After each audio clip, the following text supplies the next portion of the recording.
Hi, come on in. Thanks. Hi. Hi.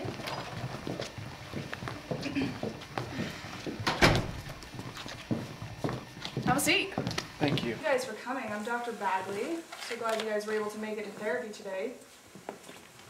What brings you here today? What would you guys like to accomplish? It sounds like you guys are really struggling. You're having a hard time. We just feel like, our daughter Lisa, we're just to the point where we don't even talk anymore. It seems like, She never comes over. yeah, we never see her. If we do, she's really avoidant. She lies to us a lot. Yeah. So it's gotten to the point where we feel like we feel like we've done everything we can to try to reach out to her and to try to make her feel comfortable, and she just wants nothing to do with us, and we need help. We can't.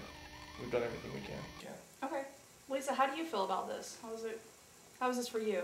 I think it's kind of a waste. They've never cared before how I felt about anything. They, anytime I had a problem, they'd just, kind of shun it. And so I just kept quiet. I don't need to tell them anything because they're not interested. So I'm on my own. And Okay. she doesn't understand that we lay awake at night worried about her. She thinks we don't care, but I don't think she really knows anything about what we're going through. Sounds like it's been really frustrating for all of you guys. Oh, yeah.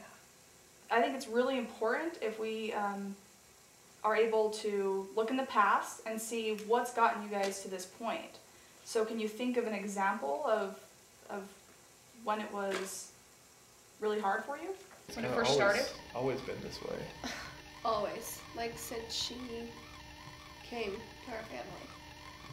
She was like 4 or 5 years old, and she had these toys all around the house, and she would leave them everywhere. And I would constantly ask her, pick up your toys. Can you pick up your toys?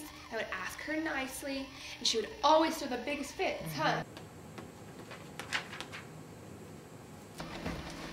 Okay, Lisa, time to clean up. We're gonna go see the new Star Wars movie. I don't want to. I'm playing. Come on, no more whining. I don't Let's want go. to stop. I don't want to. I don't want to pick Lisa, up. are you a baby or a big girl? Come on, Big let's girl, go. I don't want to pick up. Okay. I'll take care of this. Lisa, if you pick up your toys, I have a cookie for you. Come on. I don't want to, Mom. No, come on. I have a cookie. If you'll clean up, hurry and pick up. How many? How many? I'll give you 3 cookies. Do you want one? Come on, hurry, pick up. 5 cookies. 5 cookies. Okay, 5 cookies, and you clean up all your toys. Okay. Okay. I'll pick up my toys. I don't want to. It was so frustrating, and that happened all the time. All the time. This is such a common thing that can happen in families, and I know you guys were just trying to help. Dad, when you were saying, don't cry, I don't want you to cry, or why are you crying, you were dismissing her emotion. And Mom, when you were bribing and giving her food, it was also dismissing her emotion. So we need to look at a better way to handle this, and a better way to do this is to figure out emotional coaching and figure out what is her emotion. Do you guys know what her emotion was that she was feeling? She was crying. Being a baby is what I Yeah, thought. gosh. She didn't want to do what we told her. Like, picking up your toys is that hard. Yeah, I could do it. Okay, how did you feel in that situation, Lisa? Well, from what I remember, that it's just all the time.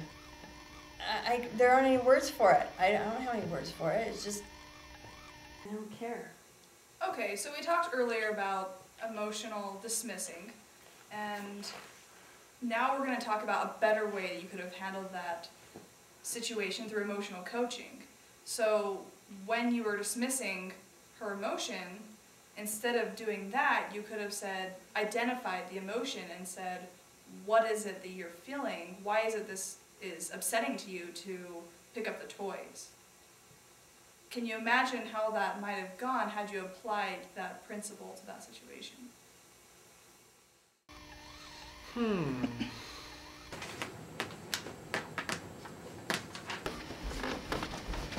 Okay, Lisa, it's time to pick up your toys. I don't want to, Dad. Lisa, why don't you want to pick up your toys? Right Why now. don't you want to pick up your toys? Because it makes me upset. Yeah. I want to. Well, sometimes. Okay, so Well, keep playing. you're upset? Why are you upset? It makes me sad. I'm sad because I don't want to pick up my toys and it's hard. Well, even though sometimes stuff does make us sad, we still have to do it because we got to play with our toys and have fun, and now we have to take care of them, and now that we're going to leave, we have to pick them up to take care of them. I don't want to pick up my toys. Well, even though you don't want to, we still have to. I'm still sad. That's okay. It's okay. It's okay to be sad. I'll pick up my toys. Will you help me? Yeah, we'll help you. Okay. Okay, let's do it. I'm still sad, but It's okay. And put those in there, okay? Okay, So we'll make that sure you we take put 'em in care of here. them.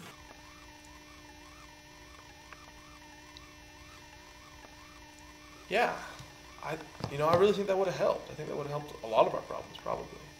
Who knew cookies weren't a cure-all? I know, right? You know, that is great and all for when she was little. But she was a nightmare teenager. It's true. Okay, can you give me an example of when it was like this when she was a teenager? Yeah, there's plenty to choose from, I think. I can remember one time, I think she had just gotten her license, she must have been 16, and we had a very firm curfew set for her because we wanted to know when she was going to be coming home. And I think it was 11 o'clock and it got to like 11:30, and here she comes in, waltzing through the door like there's no problem. And So that must have been really scary for you yeah. to wait and have her not come home.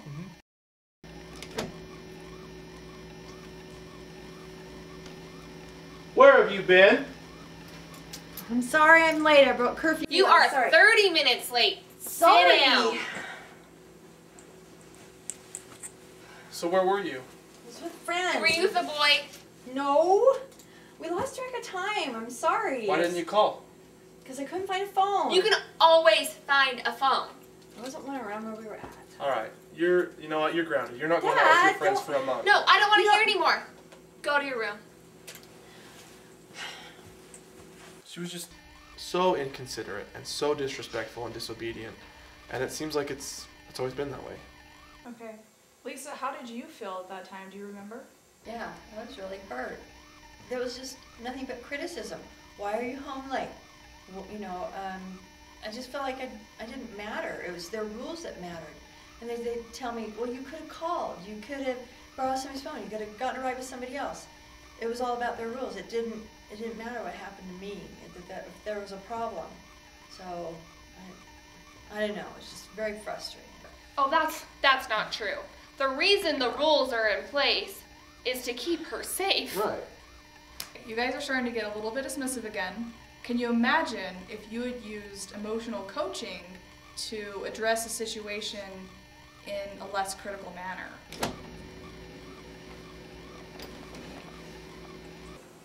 Lisa, you're home late. Is everything okay? Yeah, I'm sorry I'm home late. I'm sorry about curfew. We lost track of time as we were hanging out with my friends, and I'm sorry I didn't call. I forgot. And That's okay. We were just really worried. We're so glad you made it home safe, though. thank you. I'm sorry I made you worry. Next time I'll make sure I call and let you know if we're running late. I won't lose track of time. Okay, that would be I'm good. really Yeah, sorry. no, that's okay. Well, We're thank glad you're you. home safe. Thank you. Yeah. It's all that I matters. had a good time. That's good. Okay, Lisa, how do you think it would have made you feel if they had handled that situation in that way? I would have felt great. I would have felt like they actually cared about me, worried about my safety, instead of all their rules and their complaining. And so I would have really felt like they loved me. I mattered.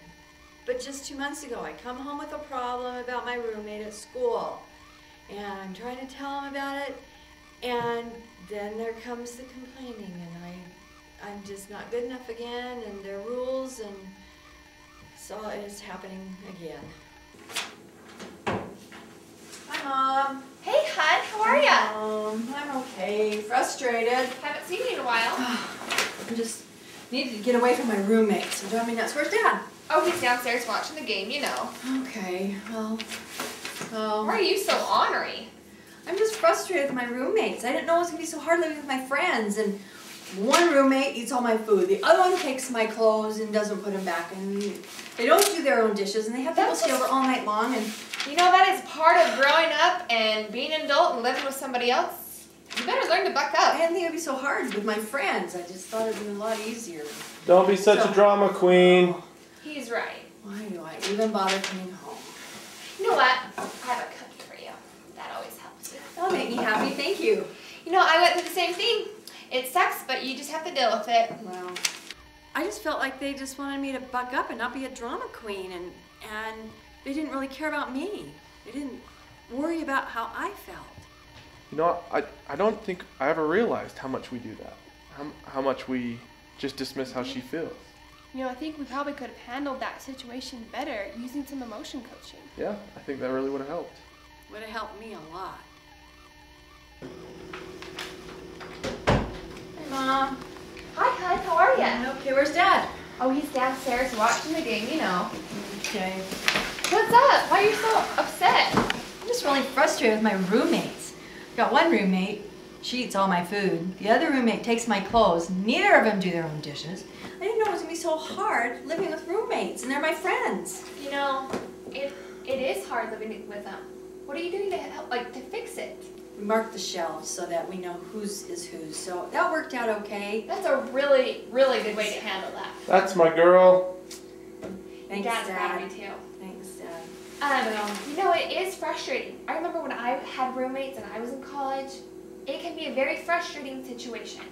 Maybe what you want to do is get all of the roommates together, sit down and talk about it just like you did with your one roommate. That sounds like a really good idea. I think I'm going to have to try that too, so that they'll stop, leaving the dishes for me to do and keeping people over all hours of the night. Well, I hope that helps. I appreciate your encouragement and your help because it means a lot to me. Keep up the good work. Thanks, Mom. I need it. Thanks.